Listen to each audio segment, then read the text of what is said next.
I first came out when I was 15 years old. I came out to a handful of very close friends. I came out because I was at a point where all my friends were dating and I wasn't, and I thought something was wrong with me. Until a close friend of mine said, "Hey, maybe you're gay." And I thought, maybe I am. So I came out to them, and it was one of the hardest experiences of my life. I didn't like going to high school after that. I didn't like talking to anybody. I really retreated. I stopped playing sports, stopped going to school. I actually missed most of my senior year in high school because of it. You know, growing up and being a teenager is hard enough. It's harder growing up and trying to come out, especially in a generation where there weren't that many people around me that were gay, that I knew of, that I could share this experience with, or that I could talk to. And on top of that, most of them were Cambodian. And growing up Cambodian, we weren't allowed to do a lot of things, talk about a lot of stuff. So as I retreated more and more to myself, I became more and more distant with my friends and my family. I mean, I was always the funny person when we hung out, but deep down, there was a lot of personal struggles within myself. I didn't come out again to my older siblings until a couple of years later, when I was really not going to school and there were phone calls at my house every single day about my attendance. Did I have to come out again to my siblings?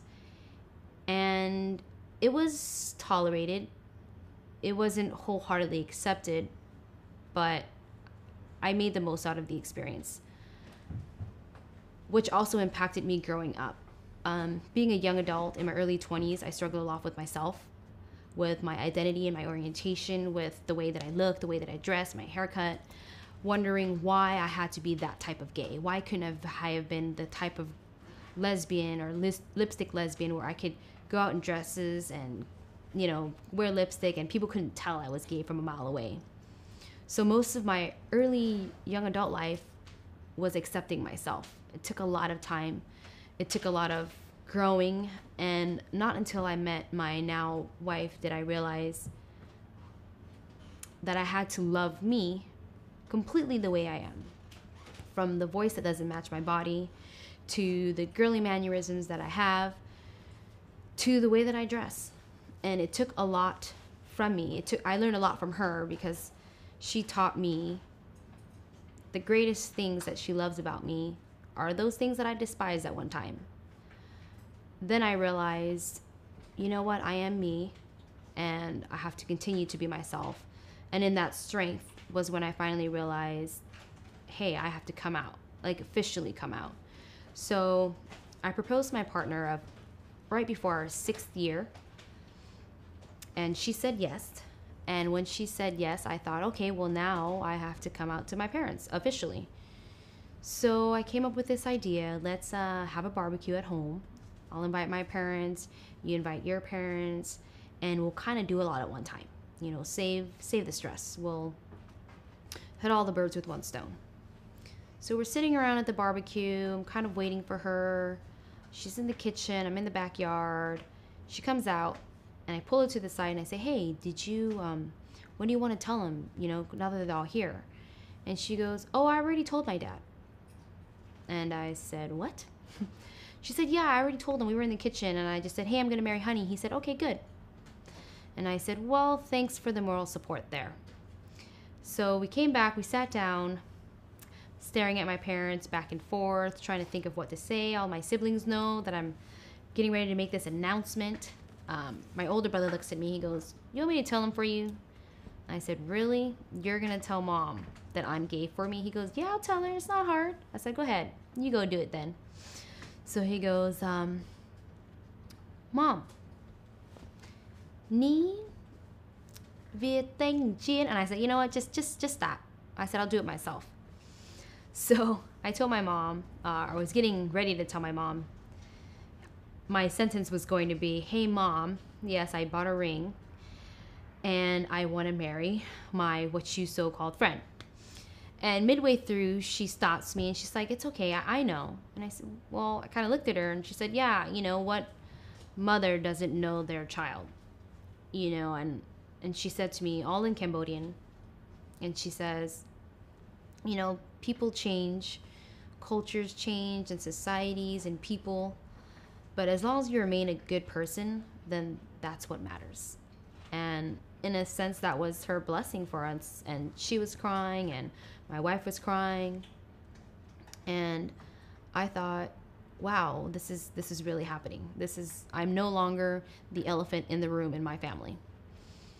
So I told her, yeah, okay, well, we're going to get married, and I'm thinking of this date. And I asked her, what does she think? Should I have a traditional wedding? And she said, well, yeah, you should. We should at least have a small blessing at home, if anything. And I said, okay, well, whatever you think is good, whatever you think works. And luckily, she found a very great acha, which is like a pastor or a priest.